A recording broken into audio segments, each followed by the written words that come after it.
Hello, my name is Jessica Vasello, and this is my artistic process video for my future self artwork. In this video, I'm going to explain to you how I use the studio habits of mind during my creation process. You'll see documentary photos from my creation process, as well as hear audio of me describing it. I hope you have so much fun watching my artistic process video, and I hope you like it. This photo shows a list of how we started the artwork by coming up with 10 things we wanted for our future. This displays the studio habit of mind express because it expresses a whole lot of things about me personally and my personal self.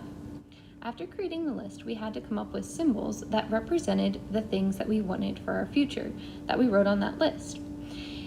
The studio habit of mind that I had to use here was envision. I had to figure out how to take words and turn them into images.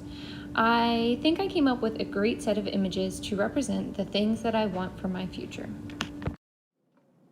After drawing the sketches of the things we wanted for our future on the back, we selected 5 of them that we were going to draw on the front for our final copy artwork. Here you can see me drawing a graduation cap, representing that I want to get my master's degree. However, I really had to use the studio habit of mind, engage and persist when drawing this. I drew this graduation cap a ton of times. I wasn't getting the lines and shape of the cap quite right. So I erased and edited and engaged and persisted until I got it right, at least how I wanted it to be. Here you can see me drawing some of the final copy images. You may notice that I draw a little bit and then step back and observe it. That's me representing the studio habit of mind, observe. I draw a little bit and then take a moment to observe what I've done and before I go in and fix and edit it. This, in particular, is a picture that represents that I want to have children someday, and I really like that I chose to express that by using children's toys instead of drawing a picture of a child themselves. Here you can see the finished picture that represents having a family one day, and in this next picture you see how I've edited the graduation cap. This leads into my favorite drawing that I did, or my favorite visual representation of something I want for my future, and that is the picture of the National Park logo with the map and the plane. I think that this visual really helped me to combine a couple things, that I love to travel and that I want to visit all the national parks.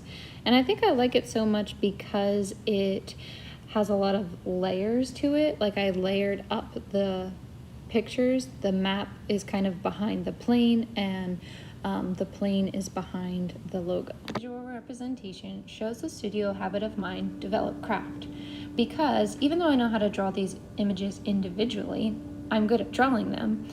I worked on that drawing skill and figured out a way to draw them in a more interesting way. I developed my drawing skills. After I finished drawing, I started watercolor painting, and I started with the background. I chose a pretty light color so that it didn't distract from my objects when I just started to paint them. When painting my objects, one thing that kind of went wrong and I learned from pretty quickly was that the colors are going to bleed together if I paint 2 wet colors next to each other. So I tried to jump around the painting, giving things time to dry. So I painted a little bit on the hat and then came back to the hat and painted the tassel later. And I painted a little bit on my pottery studio image and then came back to it later after painting something else somewhere on the artwork.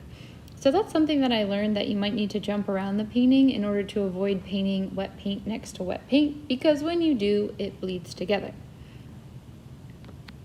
A technique that I really liked using in the watercolor painting was a wet on wet technique. So you can see it in the sky on the National Park logo and in the vases in the pottery studio.